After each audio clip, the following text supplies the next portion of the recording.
Hello students, welcome to our channel science X Y Z. आपका बहुत बहुत स्वागत है। उम्मीद है कि आप भी बहुत अच्छे होंगे। तो आज हम डिस्कस कर रहे हैं एनसीईआरटी बुक क्लास 6 का लेसन नंबर 6। तो ऑब्वियसली जैसे कि हर टॉपिक साइंस का इंटरेस्टिंग ही होता है, ये भी बहुत इंटरेस्टिंग टॉपिक है। तो changes around us, what do you mean by changes. कितना अच्छा होना कि हम अगर अपनी लाइफ में कुछ भी चेंज कर सके, जब हम परेशान हो तो उस सिचुएशन को चेंज कर सके।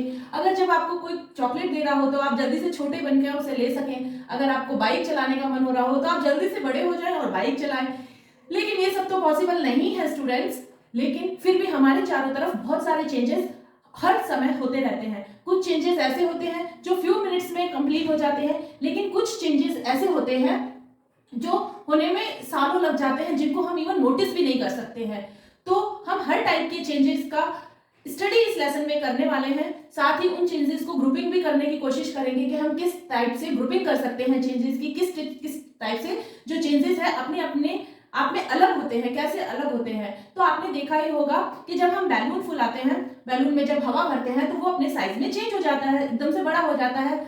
और जब हम उसकी हवा निकालते हैं तो वापस वो अपने ओरिजिनल साइज में आ जाता है। वैसे ही जब हम पेपर को फोल्ड कर उसका प्लेन बना के उड़ाते हैं, जैसा कि हम एक्चुअली करते हैं रफ कॉपी से, तो जब हम उसका प्लेन बना के उड़ाते हैं तो वो क्या होता है, उड़ जाता है। लेकिन अगर हम उस प्लेन के फोल्ड्स को खोल दें तो वापस से वो अपनी ओरिजिनल चेंजेस में, अपनी ओरिजिनल सिचुएशन में पेपर वापस आ जाता है, वापस पेपर बन जाता है।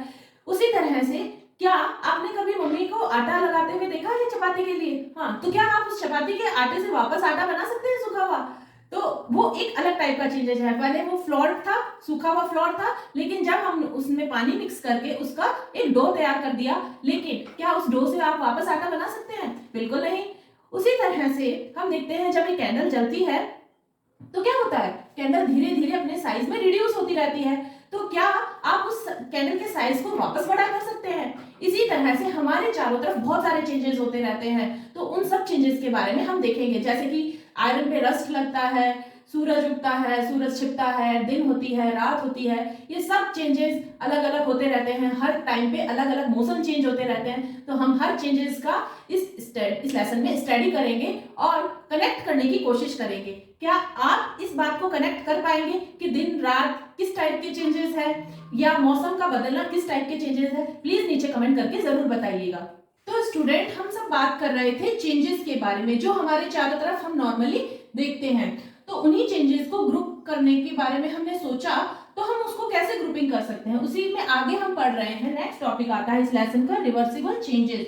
रिवर्सिबल चेंजेस, जैसा कि आपको नाम से पता चल रहा है, कौन से चेंजेस होते हैं जो हम रिवर्स कर सकते हैं। जैसे हमने जब पेपर का एरोप्लेन बनाया था, तो हम जब एरोप्लेन को अनफोल्ड करेंगे तो वापस किस में चेंज हो जाएगा? पेपर में चेंज हो जाएगा।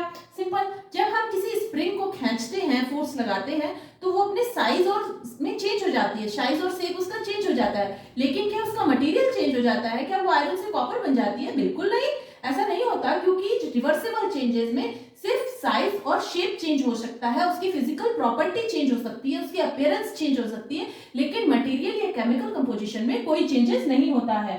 तो रिवर्सिबल चेंजेस के बारे में हम पढ़ते हैं। Reversible change is that change that can be reversed by one और मोर मेथड, जिसको एक या दो मेथड से वापस रिवर्स किया जा सके, ऐसे चेंजेस को कहते हैं reversible changes. Usually there is a changes in physical property, shape, size of material. Material के शेप और साइज में ही चेंज होगा, उसकी प्रॉपर्टीज में या फिजिकल प्रॉपर्टीज में चेंज होगा, उसकी केमिकल प्रॉपर्टीज में कोई चेंज नहीं होगा।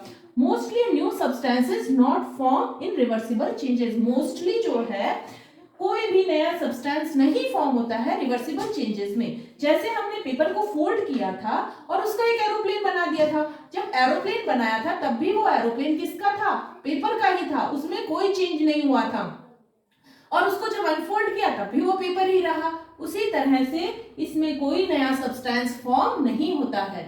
तो इस तरह से रिवर्सिबल चेंज हम देखते हैं कि रिवर्स कर सकते हैं, कोई नया सब्सटेंस नहीं बनता है, सिर्फ फिजिकल प्रॉपर्टी में चेंज होता है।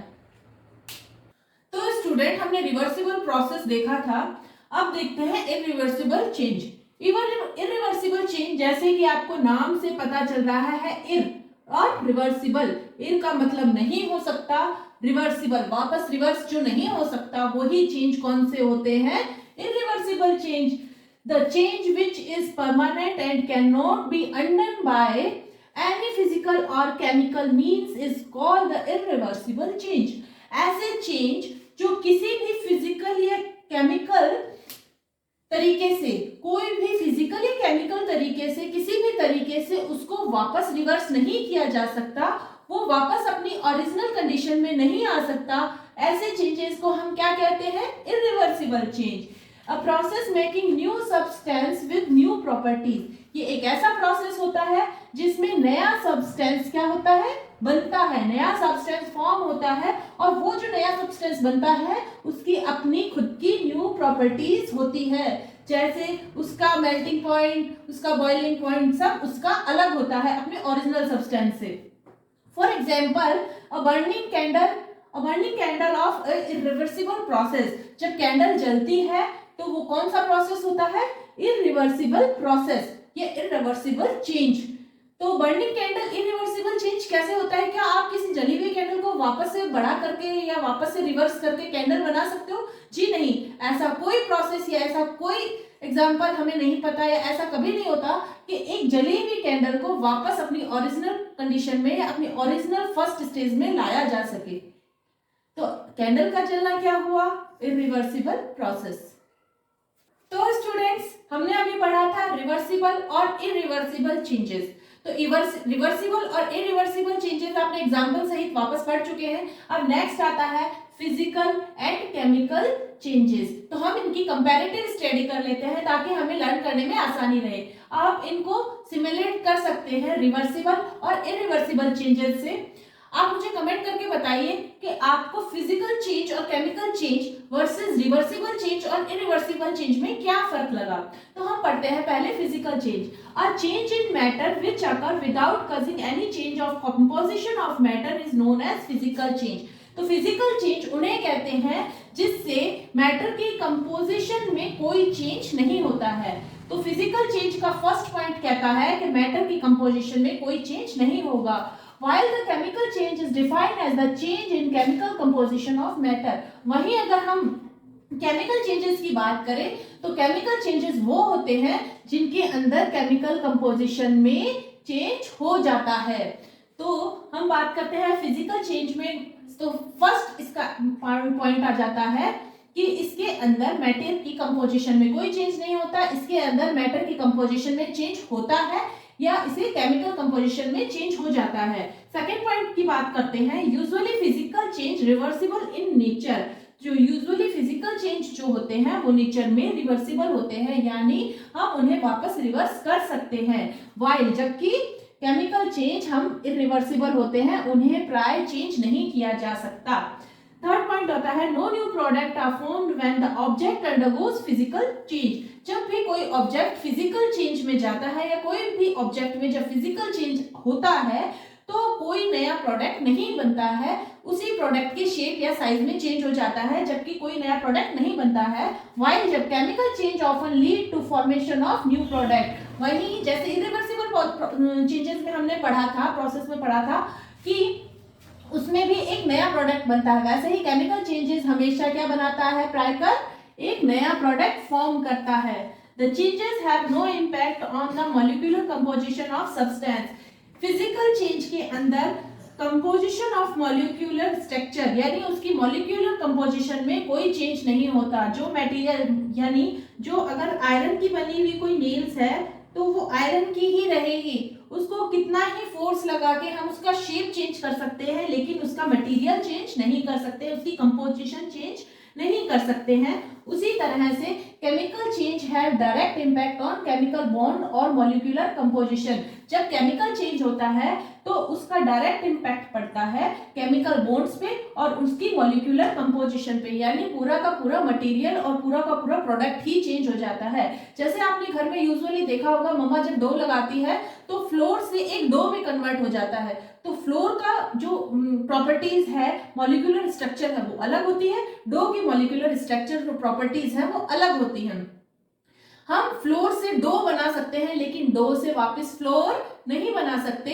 हम एग से ऑमलेट बना सकते हैं, ऑमलेट से वापस एग नहीं बना सकते हैं। उसी तरह से हम एक दो एग्जाम्पल और देख सकते हैं। जैसे आपने देखा होगा दूध में जब हम दही जमाते हैं तो क्या दही से वापस दूध में चेंज हो सकता है? उसी तरह से दूध का केमिकल कंपोजिशन अलग होता है, दही का केमिकल कंपोजिशन अलग होता है, उनके मॉलिक्यूलर स्ट्रक्चर्स चेंज हो जाती है। तो इस तरह से हम बात करते हैं फिजिकल और केमिकल चेंज की, हमने कंपैरेटिव स्टडी किया है। तो स्टूडेंट्स हमारा नेक्स्ट टॉपिक है एक्सपेंशन एंड कॉन्स्ट्रक्शन। ठीक है, आपने यूजुअली देखा है या नहीं देखा है तो मैं बता देती हूँ कि जब भी कोई ब्लेड होती है, जैसे हम हैमर यूज करते हैं, और जब कंस्ट्रक्शन साइट पे आपने देखा होगा वो फावड़ा यूज किया जाता है, तो उसकी जो ब्लेड होती है उसके अंदर एक होल होता है जिसके अंदर डंडा लगाया जाता है। जब उसमें डंडा लगाना होता है तो जो उसकी ब्लेड का जो होल है उसको छोटा बनाया जाता है। जब डंडा लगाना होता है तो उसको गर्म किया जाता है, ताकि गर्म करने से या टेम्परेचर से वो जो होल होता है बड़ा हो जाता है, और उसको डंडे को फिट करके और उसके ऊपर पानी डाला जाता है, जिससे वो वापस से ठंडा होकर वापस सिकुड़ जाता है। तो इसी पे रिलेटेड टॉपिक है एक्सपेंशन और construction. When the temperature increase, the particle substance expand और become loose। जब भी किसी सब्सटेंस का या मेटल का टेम्परेचर इंक्रीज किया जाता है तो उसके पार्टिकल जो होते हैं सब्सटेंस के, वो क्या होते हैं? एक्सपेंड हो जाते हैं, बढ़ जाते हैं और थोड़े से लूज हो जाते हैं। तो जब ब्लेड का जो होल छोटा बनाया गया था उसको गर्म करते हैं, वो होल थोड़ा एक्सपेंड होके क्या हो जाता है? बड़ा हो जाता है। लेकिन जब उसमें डंडा फिट करके और उसमें पानी डाला जाता है ठंडा, तो वो वापस से क्या होता है? कॉन्ट्रैक्ट हो जाता है। When the temperature decrease, the particle of substance contract और become टाइट, और वो वापस से टाइट हो जाता है। उसी तरह से जैसा पिक्चर में देख रहे हैं, जब साइकिल के रिम पे या किसी भी व्हील के ऊपर एक स्टील की या लोहे की रिम चढ़ाई जाती है, तो वो रिम उस व्हील से छोटी बनाई जाती है। जब उस रिम को हम गर्म करते हैं तो वो एक्सपैंड हो जाती है और व्हील के ऊपर चढ़ा दी जाती है, लेकिन जैसे ही उसके ऊपर पानी डालते हैं वो वापस से कॉन्ट्रैक्ट हो जाती है। इसी को कहते हैं कॉन्ट्रैक्शन। छोटा सा टॉपिक है। तो स्टूडेंट, हमने physical change, chemical change, reversible और इरिवर्सिबल चेंजेस के बारे में पढ़ा और उनकी ग्रुपिंग की। तो अब हम पढ़ रहे हैं इस लेसन का लास्ट मोस्ट टॉपिक। तो water is classic example on an exist either solid, liquid and gas. Water जो होता है इसका एक बहुत ही अच्छा एग्जांपल है जो तीनों स्टेट में मिलता है, सॉलिड में भी, लिक्विड में भी और गैस में भी। Water at low temperature exist as a solid is known as ice. Water जो होता है अपने लो टेम्परेचर पे अराउंड 0 डिग्री सेंटीग्रेड से -4 डिग्री सेंटीग्रेड पर वाटर क्या किसमें एग्जिस्ट करता है? एज ए आइस, जो कि सॉलिड होती है। On applying heating and increase the temperature the ice melt from water. जब हम इसको गर्म करते हैं या इस पे थोड़ी सी हीटिंग करने लगते हैं तो आइस मेल्ट होके क्या बन जाती है? वाटर, जो कि क्या है? आइस सॉलिड है और वाटर क्या है? Liquid. The physical change when the solid change to liquid is called melting. तो ऐसा फिजिकल चेंज जिसमें सॉलिड जो है चेंज होकर लिक्विड बन जाता है, यानी सॉलिड स्टेट से लिक्विड स्टेट में आ जाता है, तो ऐसे चेंज को हम कहते हैं मेल्टिंग। फिर अगर और टेम्परेचर इंक्रीज किया जाए, if the keep increasing temperature water now start boil until it fully become water vapour. जब आप इसे और टेम्परेचर बढ़ाते हैं और गर्म करना शुरू करते हैं तो पानी क्या करता है? बॉईल होने लगता है, और वो जब तक बॉईल होता रहता है तब तक कि वो पूरा वेपर फॉर्म में ना चेंज हो जाए। तो ना अब क्या हुआ कि अब वाटर जो था, जो लिक्विड फॉर्म में था, वो वेपर यानी गैस फॉर्म में चेंज हो गया है। A physical change when the liquid change into the gas. जब एक लिक्विड गैस में चेंज हो जाता है तो ऐसे प्रोसेस को कहते हैं इवेपोरेशन। ऐसा चेंज, कौन सा चेंज होता है? इवेपोरेशन। जब सॉलिड लिक्विड में चेंज होता है तो उसे कहते हैं मेल्टिंग, और जब लिक्विड गैस में चेंज हो जाता है तो उसे कहते हैं इवेपोरेशन। अब जो ये वेपर है इसको हम वापस से ठंडा कर हम इसे अगर स्टोर करेंगे तो वो वापस से वेपर किसमें चेंज हो जाएगी? अगर वेपर को ठंडा किया जाए तो वेपर वापस से वाटर में चेंज हो जाएगी, और उस प्रोसेस को कहेंगे हम कंडेंसेशन। उस प्रोसेस को क्या कहेंगे? कंडेंसेशन। और अगर किसी सॉलिड पार्ट को, जैसे हम पेपर हो गया, वुड हो गया, उसको बर्न करें, कंडेंसेशन चेंज का पता चला जब वाटर वेपर को जब हमने कूल किया, तब किसमें, वेपर को जब कूल करेंगे तो वो किसमें चेंज हो रहा है, वाटर में। ठीक है, उसी तरह से एक होता है बर्निंग। क्या होता है, बर्निंग। बर्निंग जो है एक इरिवर्सिबल प्रोसेस होता है। बर्निंग क्या होता है, एक इरिवर्सिबल प्रोसेस होता है जिसमें वुड या किसी भी मटेरियल को जब हम बर्न करते हैं तो वो क्या बन जाता है, एश एंड गैसेस रिमूव हो जाती है उसमें से।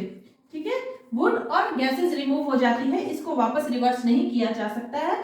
तो इस तरह से आपका ये chapter number 6 change around us complete होता है। और नेक्स्ट वीडियो में हम इसके क्वेश्चन आंसर डिस्कस करेंगे।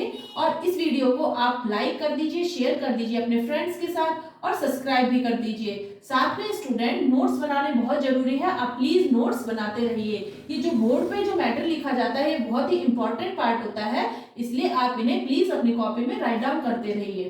Thank you.